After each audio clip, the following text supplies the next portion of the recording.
Hi, I'm Ada and this is my channel Tasty World, where I take you through a culinary adventure throughout the world. Today I'm going to be teaching you how to make flan, so sit back and enjoy the ride. For this recipe you will need 4 large eggs, a can of evaporated milk which is 12 fluid ounces, a can of sweetened condensed milk which is 14 ounces, 1 to 2 teaspoons of vanilla extract. It's really up to you on how much vanilla you want to add. If you wanted more vanilla, you obviously add more. I don't recommend using vanilla bean pods or vanilla paste because they tend to rise to the top as the flan is cooking, and so you don't end up with a homogeneous mixture. And then finally, for the caramel, you use 1 cup of pure white granulated sugar. So for this part, you will need a blender, and all you do is you mix all of these ingredients with the exception of the granulated sugar and just blend them until everything is smooth. So I'm just gonna go through the process. The eggs. Then here's the evaporated milk.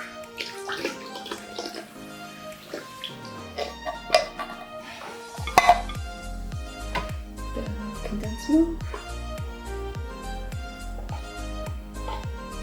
Try to get as much as you can with the spatula because, as you know, condensed milk can be pretty sticky.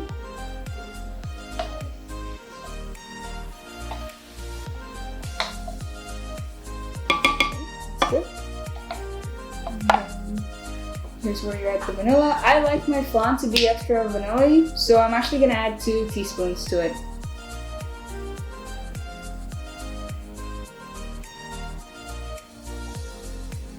One.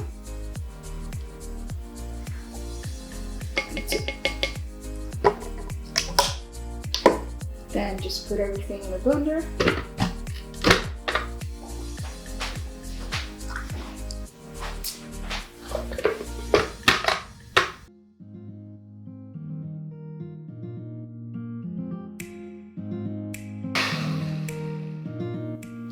And once you see that everything is mixed up really well, that's it. Then you're ready to make the caramel. So to make the caramel, you're going to need a saucepan, preferably one that has very thick walls because you get a better coating. And then you take the granulated sugar and then you just add it to the saucepan. At this point, you're going to want to set the stove to medium-low heat depending on the intensity of your stove. I'm using a gas stove. Generally, things cook much faster than if you're using an electric one.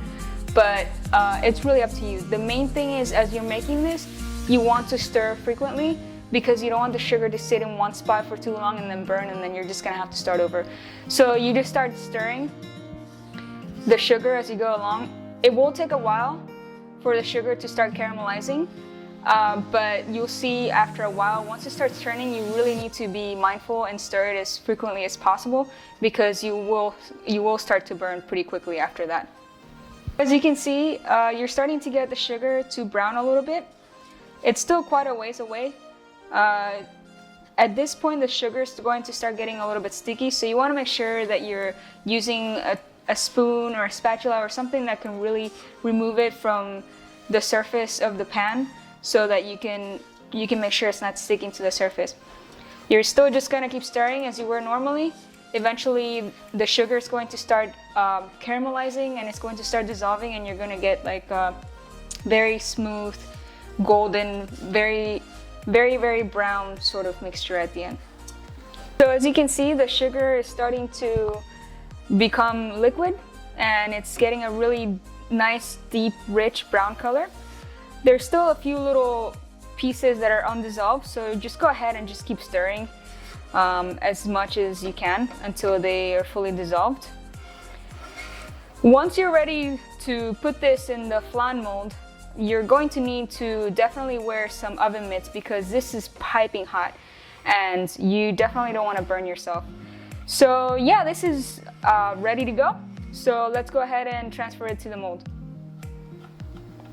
In this part, you definitely need to work quickly because the sugar starts cooling and caramelizing quite quickly, so just try to get as much of it in there as quickly as possible. And what you want to do is you want to take the mold and rotate tilt it around and rotate it and roll it around so that you can cover not only the bottom of the pan or the mold, but also the sides as well, because that's what gives the nice rich dark sides of the flan. So I'm gonna go ahead and start doing that.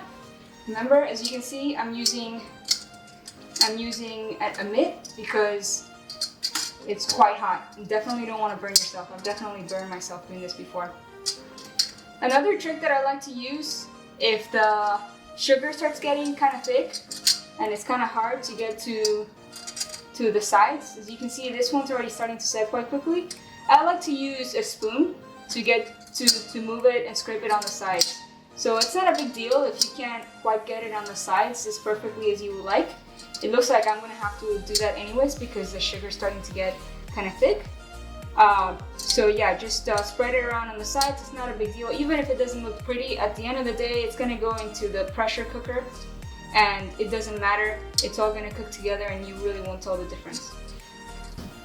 So now I've taken the mold with the caramel out of the fridge, and the reason why you want to chill it is because that way you end up with the nice outside coating that is so classic for the caramel once you're cooking it. If you take the caramel straight from the oven and you pour the mixture, most likely you're just gonna end up with a sort of marbleization. So you wanna go ahead and do that. So all you do is you take the mold, you pour the mixture that you have made. There you go. And I have a mold that seals. However, you can use any sort of container that you want as long as it's heat proof. If you're looking to make it in an oven or in a stovetop,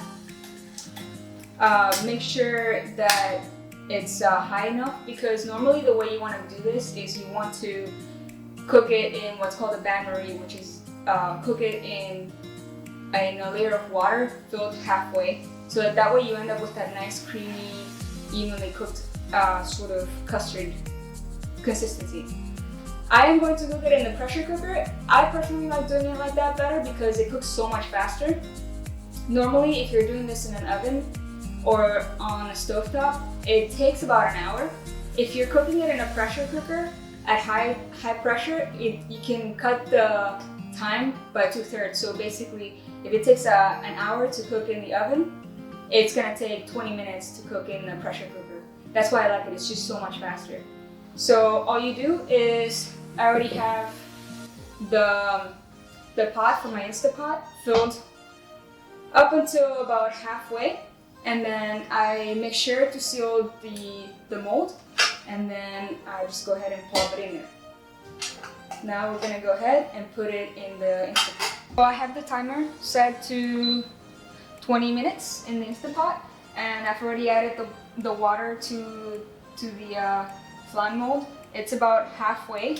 So whenever you're cooking flan, you want the water to go halfway up to the mold. You don't want it to go any higher than that. That should be enough. So I'm just gonna go ahead and put the pot in.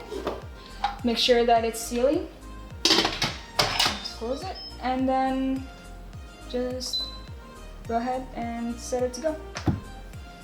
I've just removed the flan out of the refrigerator. It's nice and cold.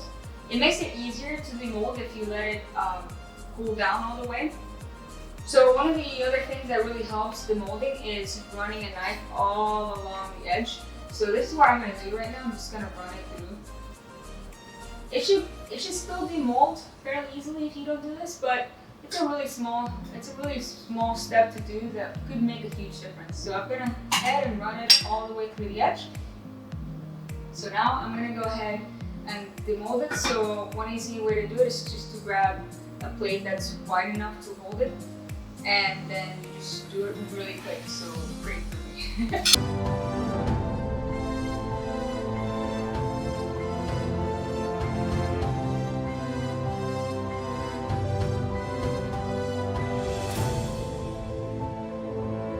Voila!